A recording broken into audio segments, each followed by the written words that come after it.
आज मैं लेकर आई हूँ एक बहुत ही स्वादिष्ट, जायकेदार और बजट फ्रेंडली सोयाबीन की रसेदार सब्जी। अगर आप सोचते हैं कि सोयाबीन की सब्जी टेस्टी नहीं बनती, तो आज की रेसिपी देखने के बाद आपकी सोच बदल जाएगी। इस रेसिपी का मसाला इतना ज़बरदस्त है कि हर कोई उंगलियां चाटते रह जाएगा। तो चलिए बिना देरी किए रेसिपी को स्टार्ट करते हैं। तो ये देखिए फ्रेंड, मैंने यहाँ पे लिया है सोयाबीन। सोयाबीन को सबसे पहले अच्छे से पानी से वॉश कर लीजिए और फिर इसको थोड़ा सा पानी डालकर, जितना ये भीग जाएंगे पानी में उतना पानी डालिए और इसको अच्छे से भीगने के लिए आधा घंटा छोड़ दीजिए। तो ये मैंने आधा घंटे के बाद देखिए बहुत ही बढ़िया फूल चुके हैं। अब क्या करना है, इसको हमें निचोड़ कर लेना है इसका पानी पूरा, और दूसरे बाउल में निकाल लीजिए इसको। तो माशाल्लाह कितने अच्छे फूल चुके हैं देखिए सोयाबीन। अब लेंगे मिक्सर का जार, इसके अंदर हम सोयाबीन को ऐड करने वाले हैं। बस आधे ही सोयाबीन को हम सबसे पहले पीस लेने वाले हैं। तो आप ये वीडियो किस कंट्री से, किस सिटी से वॉच कर रहे हैं, ज़रूर मुझे कमेंट सेक्शन में बताना, ताकि मैं आपका शुक्रिया अदा कर सकूं। तो इसको मैं पीस लेती हूं। और यहाँ पे देखिए मैंने आधा वैसे ही रखा है, मैं आगे आपको बताऊँगी इसका क्या करना है। तो ये देखिए इसी तरह से दरदरा हमें पीस लेना है। तो फ्रेंड, तब तक आप मेरे चैनल को जल्दी से सब्सक्राइब कर लीजिए। बहुत ही टेस्टी रेसिपी बन रही है ये। रेसिपी में एंड तक मेरे साथ बने रहिए। तो एक बड़ा सा बाउल लेंगे, ठीक है, और उसके अंदर हम इसको निकाल लेंगे। तो चलते हैं गैस की तरफ। गैस को ऑन करेंगे और इसके अंदर मैंने एक बड़ा चम्मच भर के राई का तेल और एक आधा चम्मच रिफाइंड ऑयल जो सादा रहता है ना, वो भी ऐड किया है। इससे ना फ्लेवर बहुत अच्छा आता है दोनों मिक्स करेंगे तो। अब इसमें मैंने 2 प्याज को बड़ी फ्राई करके लिया है, ठीक है। 2 लंबी स्लाइस में कट कीजिए और इसको ब्राउन कलर आने तक फ्राई करना है। ज़्यादा भी काली नहीं करना है इसको, ठीक है, नहीं तो फिर इसका जो ग्रेवी है ना उसे कड़वापन आ जाता है। बस जैसे मैं दिखा रही हूँ इसी तरह से प्याज को फ्राई कीजिए, ऐसे ही कलर आना चाहिए। अब तेल को अच्छी तरह से नितार कर प्याज को अलग कर लेंगे डिश के अंदर। तो माशाल्लाह देखिए हमारी प्याज अच्छे से फ्राई हो चुकी है। इसको करते हैं साइड। वापस से हम वही मिक्सर का जार लेंगे, जो आधे मैंने बचाए हुए थे ना सोयाबीन, वही कटोरी में के सोयाबीन इसके अंदर ऐड किए हैं। अब आधी प्याज हमें इसके अंदर डालनी है और आधी प्याज वैसे ही रखनी है। ये भी मैं आपको बताऊंगी आगे, इसकी हमें ग्रेवी बनानी है। अब इसके अंदर जाएगा लहसुन की कलियाँ 8-10, हरी मिर्च 2 से 3, आप चाहे तो अदरक भी ऐड कर सकते हैं, मैंने स्किप किया है। यहाँ पे 1 चम्मच भरकर लाल मिर्च पाउडर, आधा चम्मच हल्दी पाउडर और टेस्ट के अकॉर्डिंग थोड़ा सा नमक। और यहाँ पे देखिए 1 चम्मच भर के मैंने धनिया पाउडर भी यूज़ किया है, इससे भी टेस्ट बहुत बढ़िया आती है ग्रेवी की। तो इसको भी अच्छे से पीस कर ले लिया है। उसी बाउल के अंदर हम इसको निकाल लेंगे। तो जो सोयाबीन जिसको पसंद नहीं ना, वो भी ये सोयाबीन की सब्ज़ी बहुत मज़े से खाएंगे। तो एक बाउल भर के हम इसके अंदर बेसन को ऐड करने वाले हैं। इस बेसन के वजह से ना हमारे कोफ्ते बहुत ही बढ़िया हो जाएंगे। मतलब जो इसकी बाइंडिंग है ना बहुत ही बढ़िया हो जाती है। इसको अच्छे से मिक्स कर लेंगे, सभी मसाले सभी साइड से अच्छे से लग जाने चाहिए। तो माशाल्लाह अच्छे से मिक्स हो चुका है। अब हमें करना है, इसके बॉल बनाना है, ठीक है। आपको इसी तरह से बड़े बड़े साइज़ में बनाएंगे तो बहुत ही बढ़िया दिखते हैं रेसिपी में। अगर आप चाहे तो छोटी साइज़ भी बना सकते हैं। तो फ्रेंड, इसी तरह से मैंने सभी बॉल्स बनाकर ले लिए हैं। देखिए माशाल्लाह सभी बॉल को रेडी करके लेती हूँ मैं। ये देखिए कितने बढ़िया से लग रहे हैं ना। आप भी इसी तरह से बनाइए। बहुत ही वायरल चल रही है ये रेसिपी। आपको भी इस तरह से अगर बनाएंगे ना, तो देखिए ये रेसिपी इसीलिए मैं आपके साथ शेयर कर रही हूँ, क्योंकि मैंने जब बनाया तो मुझे भी बहुत पसंद आई। अब तेल को किया है मैंने गरम, इसके अंदर मैं एक एक करके सभी कोफ्ते फ्राई कर लूँगी। तो प्याज को तलने के बाद जो तेल रहता है ना, वो भी मैंने इसके अंदर डाला है। और हमारे कोफ्ते अच्छे से फ्राई हो जाए इस हिसाब से आप इसके अंदर तेल को ऐड करना।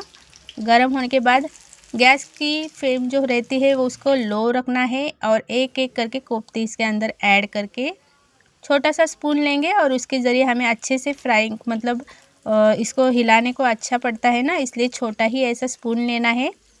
और इससे अलट पलट सभी साइड से अच्छे से ब्राउन कलर आने तक फ्राई कर लेना है।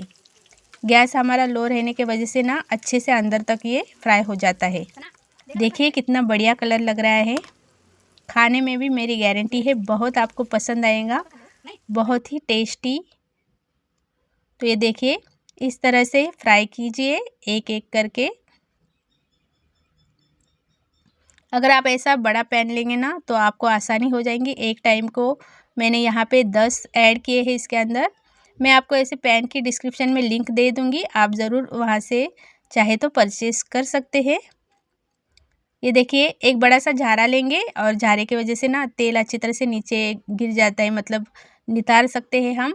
तो इसको अब मैंने सभी कोफ्ते इस झारे में लिए हैं। अब निकाला इसको मैंने एक बर्तन के अंदर। इसी तरह से जो बचे हुए कोफ्ते हैं उसको भी मैं फ्राई करके लेती हूँ। तब तक आप जल्दी से जाकर मेरे चैनल को सब्सक्राइब कीजिए और कमेंट सेक्शन में अपना फीडबैक देना ना भूलें।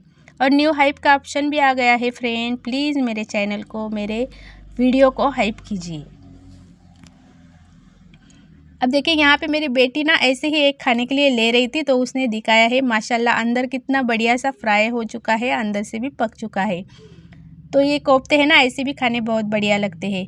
तो यहाँ पे देखिए मैंने वापस से छोटा सा मिक्सर का जार लिया है। अब करेंगे ग्रेवी की तैयारी, मसाले की तैयारी।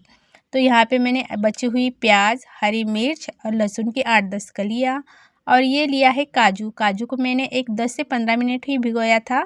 थोड़ी सी हल्दी पाउडर, थोड़ी सी मिर्च पाउडर और यहाँ पे 2 चम्मच भर के धनिया पाउडर डालना है। यही मेन इंग्रेडिएंट्स है, इससे ना बहुत बढ़िया ग्रेवी बनने वाली है हमारी। और एक बड़ा सा टमाटर मैंने इसके अंदर ऐड किया है, पानी ऐड नहीं करेंगे। कुछ लोग क्या करते हैं टमाटर को अलग से पीस कर डालते हैं, लेकिन मैंने इसी के अंदर ऐड किया है। अब इसको भी मैं अच्छे से पीस लेती हूँ। माशाल्लाह देखिए कितनी बढ़िया स्मूथ हमारी ग्रेवी रेडी हो चुकी है। यही इसका मेन इंग्रेडिएंट्स है, यही मसाला एकदम मज़ेदार और मस्त है। अब क्या करेंगे, इस मसाले को हम एक बड़े से बाउल में निकाल लेंगे। इस रेसिपी का ये मसाला इतना ज़बरदस्त है कि हर कोई उंगलियां चाटते रह जाएगा। तो देखिए मैंने क्या किया है, मिक्सर के जार में ही थोड़ा सा पानी डालकर जो मसाला था वो इस बाउल के अंदर निकाल लिया है। ठीक है, अब इसके अंदर हम दूसरा पानी ऐड नहीं करने वाले। गैस की तरफ चलते हैं, कढ़ाई रखी है, इसके अंदर सबसे पहले ऑयल को डालेंगे। ठीक है, राई का ही तेल डाला है मैंने। इसके अंदर 1 चम्मच जीरा डालेंगे। जीरे का अच्छे से चटकने के बाद जो हमारी ग्रेवी जो मसाला तैयार किया है इसके अंदर ऐड की है हमने। अब बस हमें क्या करना है, इस जो मसाला है इस ग्रेवी को अच्छे से चम्मच के ज़रिए से हमें फ्राई करते रहना है, देर तक चलाते रहना है चम्मच, क्योंकि यही मेन रहता है। ये जो मसाला है ना ये भी अच्छे से फ्राई होना चाहिए। तेल छोड़ रहा है ये साइड से, तब हम इसके अंदर गरम मसाला डालेंगे और वापस से हमें इसे मिक्स कर लेंगे। आपके पास जो भी मसाला है, मटन मसाला, गरम मसाला या फिर मैगी मसाला भी आप ऐड कर सकते हैं। माशाल्लाह देखिए तेल को इसने अलग से छोड़ दिया है, तो तभी हमें समझना है कि ग्रेवी हमारे अच्छे से पक चुकी है। अब फ्रेंड देखिए माशाल्लाह कितनी अच्छी, कितनी स्मूथ और नरम बन चुकी है ग्रेवी। अब इसके अंदर एक एक करके हमें ये कोफ्ते जो बॉल बनाए हैं ऐड करना है। बच्चों को तो बहुत पसंद आती है। हमारे घर में हमेशा इस रेसिपी की फरमाइश होती है। जब भी सोयाबीन लाते हैं तो यही बनाने के लिए कहा जाता है मुझे, और मैं ये बनाती हूँ। बहुत ही बढ़िया और टेस्टी लगती है, इसलिए मैंने ये रेसिपी आपके साथ शेयर की है। तो देखिए हमें क्या करना है, बॉल के ऊपर थोड़ी थोड़ी ग्रेवी डालनी है। अब यहाँ पे कस्तूरी मेथी को मैं डाल रही हूँ, इससे बहुत ही बढ़िया खुशबू आती है इसके अंदर। अब इसको हम अच्छे से धीरे धीरे मिक्स करेंगे, ज़्यादा भी नहीं हिलाना। और 3 मिनट के लिए मैं इसको कवर करके ले रही हूँ। बस 3 मिनट के बाद ढक्कन हटाया और देखिए माशाल्लाह कितनी बढ़िया सी हमारी कोफ्ते बोलो या सोयाबीन की सब्ज़ी रेडी हो चुकी है, बहुत ही बेहतरीन लजीज। तो फ्रेंड आप बनाओगे ना ये रेसिपी, सच में सोयाबीन जो नहीं खाते ना वो भी बहुत चाव से खाएंगे, उंगलियां चाटते रह जाएंगे। और हर कोई आपसे पूछेगा कि रेसिपी कैसे बनाई, तो आप ज़रूर मेरी रेसिपी उनके साथ शेयर करना। माशाल्लाह देखिए इसका स्ट्रक्चर देखिए और कितना नरम और कितना बढ़िया लग रहा है। आप ज़रूर इस तरह से बनाइए और अपना फीडबैक देना ना भूलें। हर किसी को बहुत पसंद आएंगी, ये मेरी गारंटी है। तो चलो हम अब इसको बढ़िया सा सर्व करते हैं। तो यहाँ पे मैंने लिया है मस्त डिश और डिश के अंदर हम इसको निकाल रहे हैं। माशाल्लाह देखिए जितनी बेहतरीन दिख रही है ना, खाने में उतनी ही टेस्टी, खुशबूदार और लजीज। इसकी ग्रेवी भी इतनी बढ़िया है। तो ज़रूर आप इस रेसिपी को इस तरह से बनाइए। ये सब्जी गर्मा गर्म रोटी, नान, पराठा या जीरा राइस के साथ बहुत ही स्वादिष्ट लगती है। अगर आपने एक बार इस तरीके से बना ली ना, तो मेरी गारंटी है बार बार इसी रेसिपी की फरमाइश होगी। तो ज़रूर इस तरह से रेसिपी को बनाइए, खाइए, खिलाइए, आपका ख्याल रखिए और मेरे चैनल को हाइप और सब्सक्राइब ज़रूर कीजिए। फुल वीडियो वॉच करने के लिए आप सभी का दिल से शुक्रिया। दुआओं में याद रखिए। अल्लाह हाफिज़।